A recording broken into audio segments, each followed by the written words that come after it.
Rule 9 हमारा बात करता है कि सब्सिक्वेंट प्लीडिंग, बाद की दलीलें। जनरली क्या होता है कि रिटन स्टेटमेंट जब फाइल हो जाता है उसके बाद में कोई आप फर्दर प्लीडिंग नहीं कर सकते हो, जैसे कि रीजॉइंडर हो गया, रिप्लाई हो गया, एडिशनल में रिटन स्टेटमेंट हो गया, आप जनरली दाखिल नहीं कर सकते। यानी कि प्लेंटिफ को रिटन डिफेंडेंट के रिटन स्टेटमेंट का जवाब देने का कोई भी प्रोविजन यहाँ पे नहीं है डायरेक्टली, लेकिन प्रोवाइजो हमारे अलाउ करते हैं। प्रोवाइजो हमारा क्या कहता है कि अगर डिफेंडेंट ने अपने रिटन स्टेटमेंट में सेट ऑफ क्लेम किया है या फिर काउंटर क्लेम किया है तो प्लेंटिफ को ये राइट बनता है कि वो उसका रिप्लाई दे सकता है। ये फर्स्ट प्रोवाइजो हमें अलाउ करता है। सेकंड प्रोवाइजो क्या कहता है कि कोर्ट चाहे तो अपने विवेक से किसी भी पार्टी को रिटन स्टेटमेंट या फिर कोई एडिशनल में दाखिल करने का आदेश दे सकता है, और उसके लिए टाइम भी बोलेगा कि भाई सिर्फ आप 30 दिन के अंदर ही दाखिल कर सकते हो, उसके बाद नहीं कर सकते।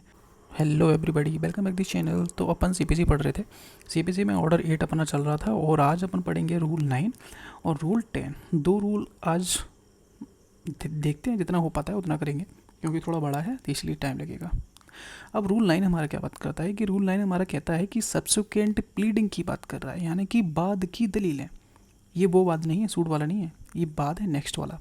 ठीक है, बाद में अगर सब्सिक्वेंटली कोई प्लीडिंग करनी हो तो अलाउ है या नहीं है, उसके बारे में बात कर रहा है। चलिए देखते हैं आगे क्या कह रहा है कि जनरली क्या होता है कि रिटन स्टेटमेंट दाखिल हो जाने के बाद कोई और प्लीडिंग आप नहीं कर सकते हो, जैसे कि कोई रीजॉइंडर हो गया, रिप्लाई हो गया, यानी फिर एडिशनल रिटन स्टेटमेंट हो गया, तो जनरली ये दाखिल नहीं की जा सकती।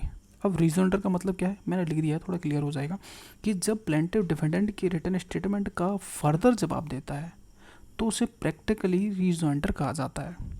ठीक है, अब मतलब क्या हुआ कि जनरली आप रिटन स्टेटमेंट फाइल हो गया, ठीक है, तो अतिरिक्त कोई प्लीडिंग नहीं फाइल होगी, जैसे कि रीजॉइंडर, रिप्लाई और एडिशनल रिटन स्टेटमेंट। यानी कि प्लेंटिव को डिफेंडेंट के रिटन स्टेटमेंट का जवाब फिर से देने का एक्ट में कोई भी प्रोविजन नहीं है कि आप एक फाइल कर सकते हो।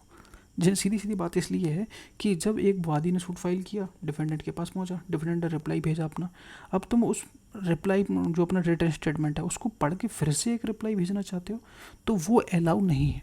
ऐसे तो तुम आपस में लड़ते रहोगे भाई, मैटर आगे नहीं बढ़ेगा।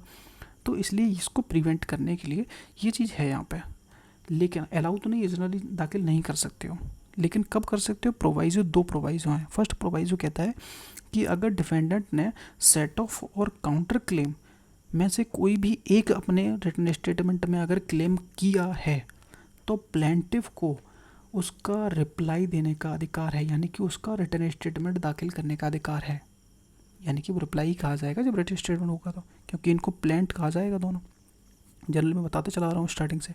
ठीक है, ये तो समझ में आ गया कि अगर डिफेंडेंट ने अपने रिटन स्टेटमेंट में सेट ऑफ और काउंटर क्लेम किया है तो प्लेंटिफ वहाँ पे एक फिर से रिप्लाई देने का अधिकार उसके पास है, वो दे सकता है। जनरली नहीं है, यहाँ पे मना किया गया है, लेकिन प्रोवाइजो अलाउ करता है सिर्फ तभी जब उसने सेट ऑफ और काउंटर क्लेम किया होगा तो। किसमें? रिटन स्टेटमेंट में।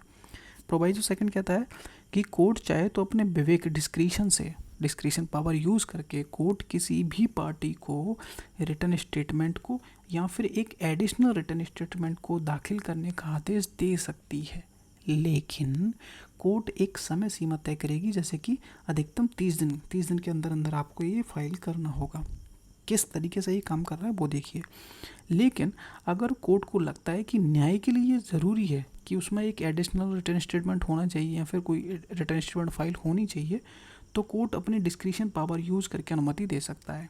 इस सिचुएशन में क्या होगा, जैसे कि कोर्ट कहेगा ठीक है तुम्हें रीजॉइंडर या फिर एडिशनल में कोई रिटन स्टेटमेंट दाखिल कर सकते हो, लेकिन आपको ये 30 दिन के अंदर अंदर फाइल करना होगा, इससे ज़्यादा समय आपको नहीं मिलेगा। तो ये था रूल 9। अब इसका थोड़ा शॉर्ट नोट देख लीजिए ताकि जल्दी हो जाता है समझ में। रिटन स्टेटमेंट आने के बाद कोई और प्लीडिंग नहीं होती, सिंपल सी बात है, ताकि मुकदमा अनावश्यक रूप से उलझे ना, क्योंकि जितने में आपस में लड़ते रहोगे, तुम रिप्लाई दोगे, वो रिप्लाई देगा, फिर रिप्लाई दोगे, तो यही चलता रहेगा। सेकंड हमारे क्या कहता है, लेकिन अगर सेट ऑफ और काउंटर क्लेम रिटन स्टेटमेंट में दाखिल है तो प्लेंटिव को अधिकार है कि वो एक सेपरेट, एक अलग से फिर से एक रिटन स्टेटमेंट दाखिल कर सकता है। कोर्ट चाहे तो रीजॉइंडर या फिर एक्स्ट्रा रिटन स्टेटमेंट की अनुमति दे सकता है, कोर्ट की डिस्क्रिशन पावर है। अब एग्जांपल से और क्लियर समझो। एग्जाम्पल क्या कहता है कि राम ने श्याम पर सूट फाइल किया, श्याम ने रिटर्न स्टेटमेंट दाखिल कर दी। अब राम रिटर्न स्टेटमेंट का सामान्यतः जवाब नहीं दे सकता, जैसे क्लियरली मैंने बताया कि जनरली आप रिप्लाई नहीं दे सकते। लेकिन अगर श्याम ने काउंटर क्लेम लगाया है अपने रिटर्न स्टेटमेंट में तो राम को हक है कि वह उस रिटर्न स्टेटमेंट की रिप्लाई को दे सकता है। ठीक है, ये तो अपन पढ़ के आ रहे हैं अभी।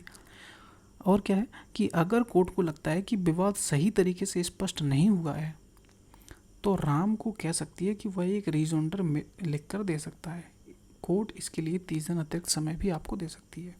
अब इसका मोटिव क्या है, पूरा रूल अपन ने पढ़ लिया कि भाई क्या नतीजे निकलेंगे इसके।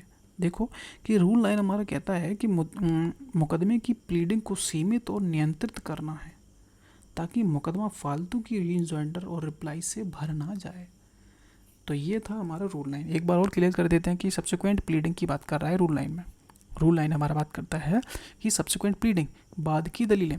जनरली क्या होता है कि रिटर्न स्टेटमेंट जब फाइल हो जाता है उसके बाद में कोई आप फर्दर प्लीडिंग नहीं कर सकते हो, जैसे कि रीजोंडर हो गया, रिप्लाई हो गया, एडिशनल में रिटर्न स्टेटमेंट हो गया, आप जनरली दाखिल नहीं कर सकते। यानी कि प्लेंटिफ को रिटर्न डिफेंडेंट के रिटर्न स्टेटमेंट का जवाब देने का कोई भी प्रोविज़न यहाँ पे नहीं है एक्ट में डायरेक्टली, लेकिन प्रोवाइजो हमारे अलाउ करते हैं। प्रोवाइजो हमारा क्या कहता है कि अगर डिफेंडेंट ने अपने रिटर्न स्टेटमेंट में सेट ऑफ क्लेम किया है या फिर काउंटर क्लेम किया है तो प्लेंटिफ को ये राइट बनता है कि वो उसका रिप्लाई दे सकता है। ये फर्स्ट प्रोवाइजो हमें अलाउ करता है। सेकंड प्रोवाइजो क्या कहता है कि कोर्ट चाहे तो अपने विवेक से किसी भी पार्टी को रिटर्न स्टेटमेंट या फिर कोई एडिशनल में दाखिल करने का आदेश दे सकता है और उसके लिए एक टाइम भी बोलेगा कि भाई सिर्फ आप 30 दिन के अंदर ही दाखिल कर सकते हो, उसके बाद नहीं कर सकते। तो रूल 9 हमारा सिर्फ इतना ही कहता है। तो वीडियो पसंद आई, वीडियो को लाइक करना, चैनल को सब्सक्राइब करना, कुछ और पढ़ना हो तो वही बताना। ठीक है, मिलते हैं नेक्स्ट वीडियो में। Thank you.